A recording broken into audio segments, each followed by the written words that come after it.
In today's episode of the Pathon Presents podcast, I am with Cindy Dubon, and she is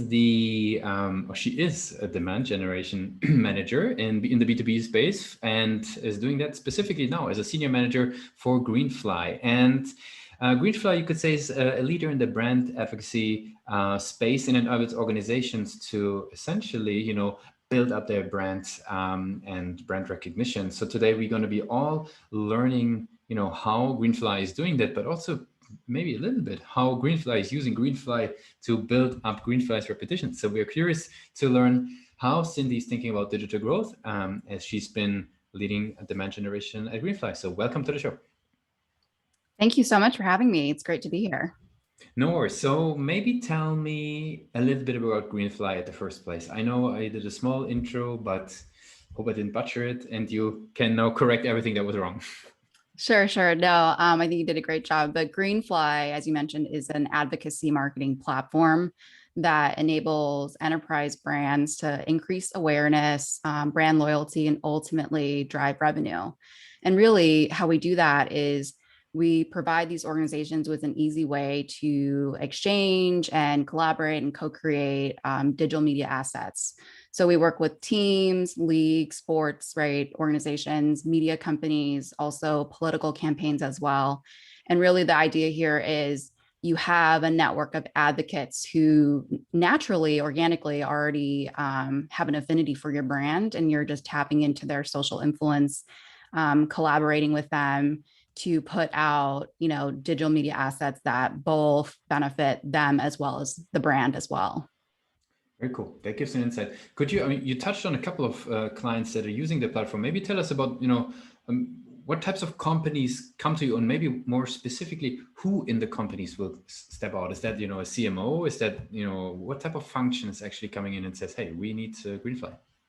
Yeah. So Greenfly was co-founded by two cousins, if you will. Daniel Kirshner is currently our CEO, and then also Sean Green, two-time major all-star Major League Baseball player.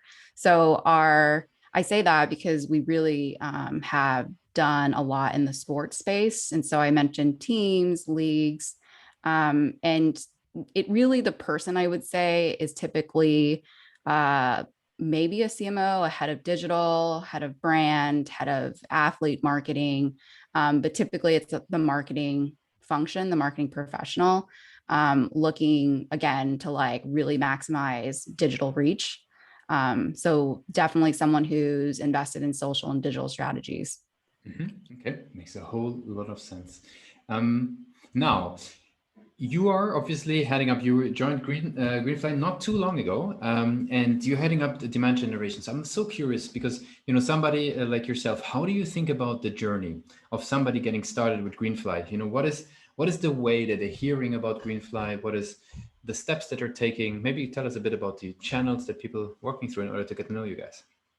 I think historically, we've done really well for ourselves through a word of mouth Mm-hmm. marketing, if you will. I think everyone in sports typically is aware. I think these days, everyone's generally aware of Greenfly and what we do. So to date, I think a lot of it is referral business, repeat customers, people moving from organization to organization and loving the technology and wanting to bring it into their next spot. Also simultaneously, it's like, sports marketers, they network and they share how they're doing things. And because we provide a really simple and easy way for you to manage, a large amount of media assets as well as talent or athletes, like it's just a simple tool and easy to adopt that people tend to like talk about a lot, right?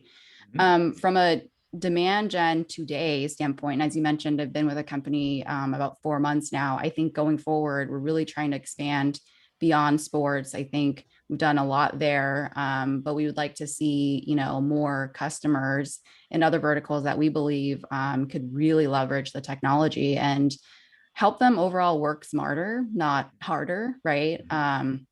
So focusing on brands, sports adjacent brands, retail brands. Yeah, I would Interesting. say that's kind of where we're going forward from a demand gen standpoint.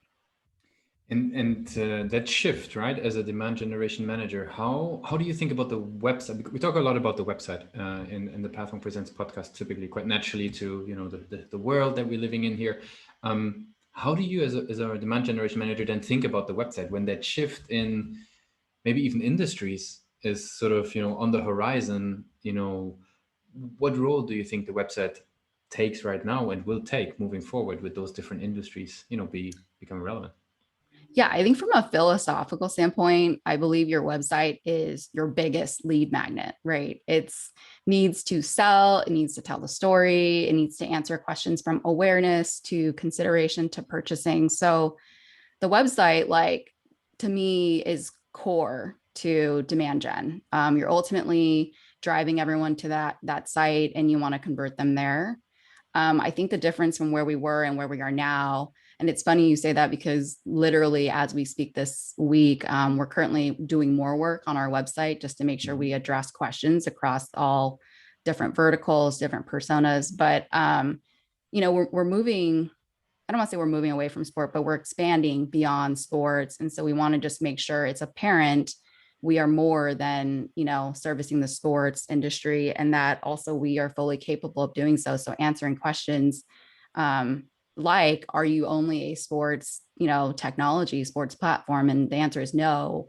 At our core, we are an advocacy marketing platform. And if you have advocates and you would like to realize the benefits of their social influence for your business, that's us. Very cool. And I think it's quite interesting that you brought up the fact that new personas are going to be are going to be visiting the pages or are already visiting the pages.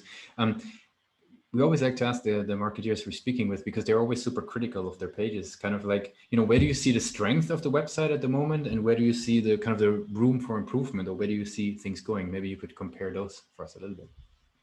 I think currently our strengths is I don't know when this will come out, and I don't know if the website you see once this comes out, if it will be the same site, if you will, but I would say today, our website does a really great job of explaining what the Greenfly technology does and how it operates, right? And I think moving forward and where there's opportunity is addressing it for someone who isn't quite curious about your product yet, but more curious about why they should be curious about your product, right? So really we're talking about like awareness, top of funnel, explaining.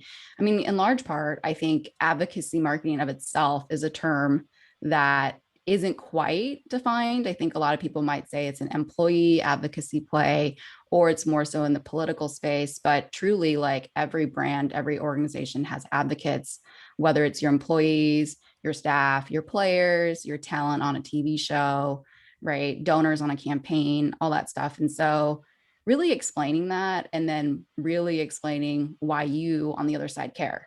So I can explain concepts all day, right? But like, why does it matter to me? And I think that's where we have an opportunity to like double down and focus more so, because we also play in a space where I don't know if people are actively looking for our solution, right? It's a bit of like, was anyone looking for an iPhone when we all had flip phones? Like, no, right? So like, how do you get people to look for an iPhone, and how do you explain to them that it's not just a phone? It's, and Apple, like obviously it's among the greats, but it's like they just come at it from a different angle. It's like not the utility aspect. It's more of like the benefits and telling consumers what they want before they really need it or know that they want it, right? Super interesting. I mean, you have a quite deep, or very deep actually, experience and history of different senior marketing roles, demand generation roles. Anybody who's checking out obviously Cindy's LinkedIn can definitely see that. What I would be curious, right? You as a marketer, maybe moving away like a little bit specifically from Greenfly, but more your overall experience. What do you find to be a challenge when it comes to bringing in innovation into the marketing function, right? Because I don't want to preempt the question. Like, what do you find the challenge to be happening when you bring in innovation into marketing? Um, it's interesting. So I guess my question is like, what do you mean when you're talking about bringing innovation to marketing? Do you mean like product innovation, or literally innovation within the marketing function itself? Within the function itself, driving marketing forward. Like, where is the challenge? Yes. Okay. So, how much time do we have, first of all? I joke, but so, I'm obviously like focused very more so on demand gen. And for me, that's driving qualified conversations, if you will, for my sales team. And I think for demand gen, the challenge is like moving away from this like lead gen perspective and really more so into demand, like genuinely capturing interested prospects. And the challenge for me is like, I don't think enough marketers truly understand their buyers or their customers. I think we assume there's a linear way of purchasing, and it just isn't anymore.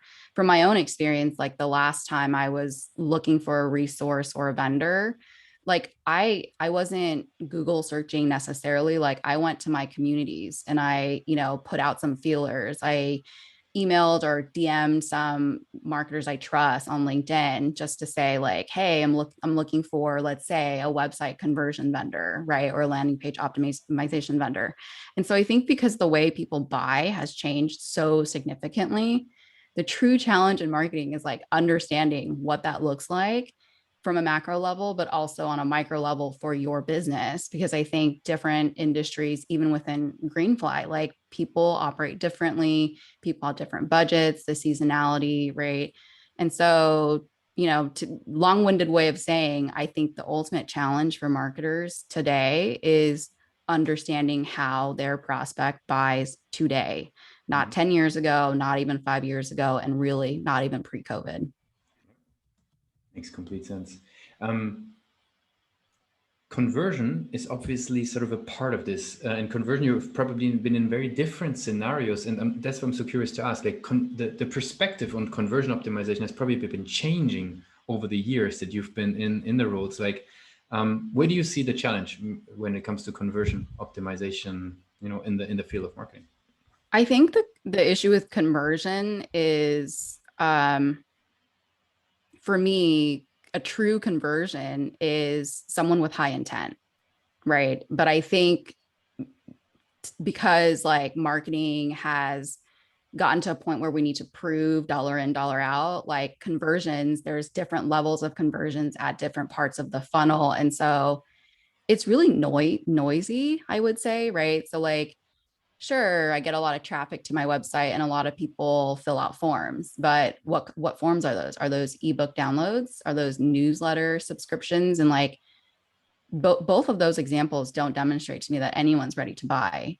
Right. And so, one, it's really like getting crystal clear about what you mean by conversion and truly for your business, right? Not by industry standards, not by what marketing vendors say conversions are, but like, what do we as a business want to consider as conversion? For me, it's like no brainer, someone with high intent and working backwards from that. Right. So, I don't want to say stop counting conversions at all stages of the funnel, but I think today a true conversion leads to business, right? And you need to move prospects through a funnel, however they purchase, and get them there. So very insightful. Let's switch gears a little bit, because I'm also curious to learn a little bit about yourself and sort of your habits of educating yourself in the marketing field, because there's a lot of content out there about marketing. There's a lot of articles, endless places to go. How do you educate yourself further? And maybe even also the flip side, how do you filter stuff that maybe just be nice? Yeah, the filtering is a question I'm still trying to figure out. But I would say like bare minimum, typically, I try to stay on top of trends, right? And so generally I go through Twitter, I go through LinkedIn and I see kind of where the conversations are and what people are saying. I do pay attention in small part to what reports vendors are putting out, right? Like what are the common themes in B2B? What are people saying is the next thing to focus on? But truly like what I follow deeply are podcasts. And then there are a number of like influencers that I just feel like I've seen them walk the walk as well. So listen to their podcast pretty religiously. If they put out books, I'll read their books as well. Since we're slowly coming to an end of the interview, I would love to jump into our rapid fire questions. Are you ready for those? Yeah, let's do it. What's the last book you read? Um, the next CMO, I think by one of your fellow podcasts, my fellow podcast participants, but Peter Mahoney wrote it, and that's the last thing I read. Mm-hmm. What's one single thing that your company is focused on the most at the moment? Growth. If there would be no boundaries in technology, what's the one thing that you want to have fixed for your role today? I would say end to end, like data management, if you will. I think understanding like when someone comes in and when they come out, if there was just one easy way, one tool to do that, actually do that, that would be ideal. What's the last thing that kept you awake at night about the company? Um, I think what often keeps me awake at night is like, how well do I really know the people I'm selling to, the people I'm trying to market to? And is it this? Is it that? Where do they spend their time? How do I get there? How do I, be a part of that conversation? So that often keeps me up at night.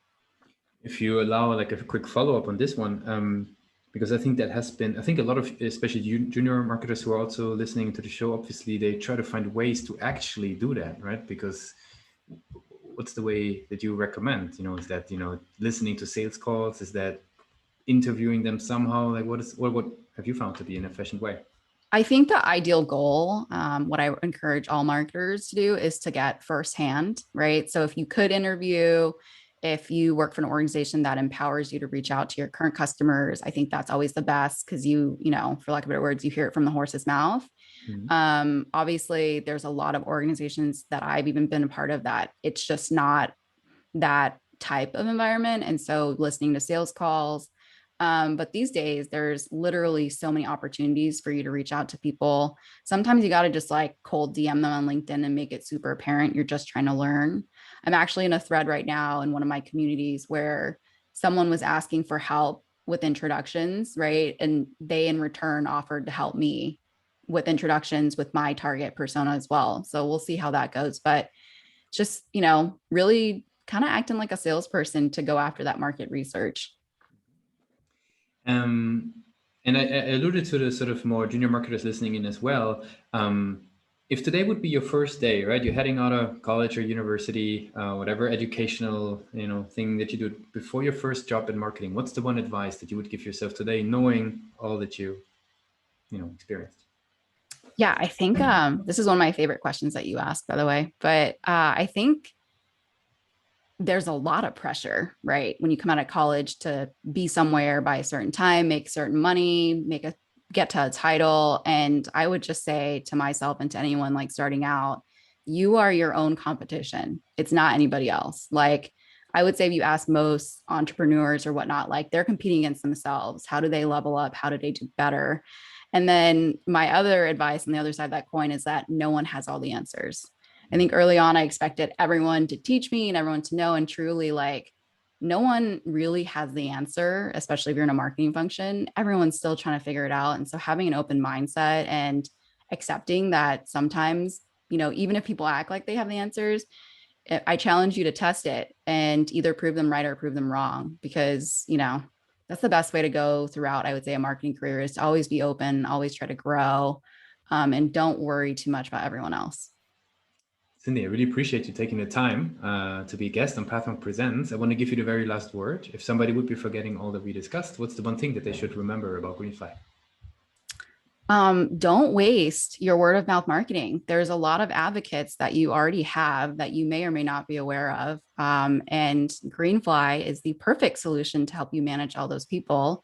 So please reach out to me, hit up our website. Happy to help you. And if we're not a fit, I am a transparent person and I will tell you straight right away and I won't waste your time. But really, it's time to tap into your advocates and stop wasting their social influence to maximize your brand. Thanks a lot for being a guest on Pathmark Presents, Cindy. Thank you so much for having me.